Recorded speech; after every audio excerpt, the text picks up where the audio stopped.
A ver, esta es una de esas historias que la verdad parecen sacadas de una película. Vamos a hablar de cómo algo tan simple como unas tiras de pollo, sumado a mucho pero mucho rechazo y una determinación de acero, convirtieron una tarea de la universidad en un imperio multimillonario. Ok, para que entremos en materia, empecemos con este número. 22.000 millones de dólares. Esa es la valoración de Raising Cane's hoy. Y para ponerlo en perspectiva, estamos hablando de que esta cadena de pollo frito juega en las mismas ligas financieras que, no sé, la mismísima NFL. ¡Una locura! Pero aquí viene lo más increíble. Ese imperio del que hablamos, el de los 22.000 millones, se levantó con un menú que es básicamente el mismo desde hace casi 30 años. Su plato fuerte, el único, es el Box Combo, tiras de pollo. Nada más. Entonces, la pregunta del millón es, ¿cómo? ¿Cómo es posible que un restaurante con un solo plato se haya convertido en uno de los gigantes de Estados Unidos? ¿Cuál es el secreto? La salsa, seguro es buena, pero no. La verdadera historia, la que pasa detrás de la cocina, es muchísimo más interesante.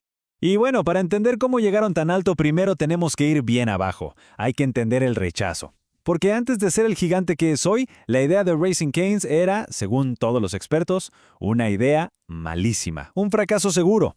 La primera bofetada vino del mundo académico. El fundador, un joven llamado Todd Graves, presenta su plan de negocios para una clase en la universidad. ¿Y qué creen que pasó? Sacó la peor nota de toda la clase. Su profesor le dijo textualmente que el concepto era defectuoso. Imagínense, le dijo que un lugar que solo vendiera tiras de pollo en Luisiana era, básicamente, un suicidio empresarial. Pero la cosa no paró ahí, para nada. Después de la universidad, Graves fue a tocar la puerta de todos los bancos de la ciudad. Y la respuesta, un no tras otro, bien rotundo. Le decían, mira, no tienes dinero, no tienes experiencia, y tu idea es una locura. Prácticamente le dijeron que se buscara un trabajo de verdad. Cualquier otra persona se hubiera rendido, ¿no? Pero con él fue diferente. Cada no que recibía era como echarle más gasolina al fuego. Y como nadie le iba a dar el dinero, tomó una decisión radical. Si los bancos no iban a financiar su sueño, él mismo iba a conseguir el capital. Él solito, sin importar lo que costara. Y aquí es donde la historia se pone épica, de verdad. Todd Graves se metió a hacer los trabajos más duros y peligrosos que uno se puede imaginar. Se fue a trabajar de calderero en refinerías de petróleo, con un calor infernal. Y no contento con eso, después se fue hasta Alaska. ¿A qué? A pescar salmón. Turnos de 20 horas en aguas congeladas, peligrosísimas. ¿Todo para qué? Para juntar plata y poder vender tiras de pollo. Lo importante de todo esto es entender su mentalidad. La negatividad, el rechazo, en lugar de hundirlo, lo empujaron. Él mismo dice que era como tener una espina clavada. Tenía esa necesidad casi obsesiva de demostrarles a todos, al profesor, a los banqueros, al mundo entero, que estaban totalmente equivocados. Finalmente, con el dinero que se ganó con sudor y frío, Graves regresó a Baton Rouge, Luisiana. Estaba listo. Pero a ver, no se imagine nada glamuroso. Compró un edificio que se estaba cayendo a pedazos justo a la entrada de la universidad. Y lo increíble es que él y sus amigos lo renovaron con sus propias manos. Hasta el nombre tiene su historia, que es genial. Al principio le iban a poner Sokies, por los salmones de Alaska, ¿no? Pero un amigo le dijo, ¿por qué no le pones como tu perro? Tenía un labrador amarillo que se llamaba Kane. Y Raising Cane es una frase del sur que significa algo así como armar un alboroto. Les quedó perfecto. Ese primer local al que le decían la nave nodriza tenía una personalidad única. Mientras demolían, ¡pum!, se encontraron un mural viejísimo de una panadería. Lo tomaron como una señal de buena suerte. Pusieron una bola de disco en el techo así, solo porque sí. Y después de todo ese trabajo, ¿saben cuánto ganaron el primer mes?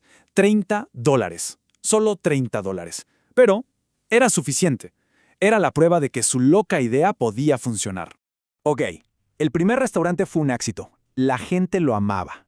Pero una cosa es tener un local de culto y otra muy distinta es construir un imperio. El verdadero reto venía ahora.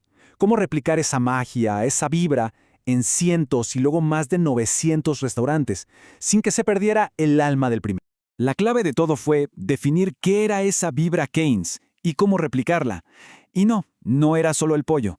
Eran los ingredientes, siempre de primera, nunca congelados. La música, siempre sonando. Y sobre todo, la gente que trabajaba ahí. Se notaba que estaban contentos. Esa era la cultura, una que venía de la pasión del fundador, no de una oficina corporativa. Y para cuidar esa cultura como si fuera oro, Graves tomó una decisión radical.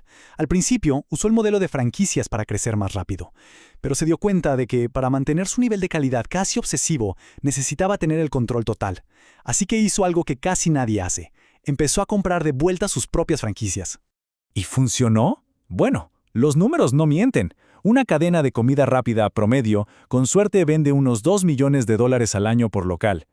Raising Cane's promedia 6.6 millones, más del triple, solo superado por Chick-fil-A.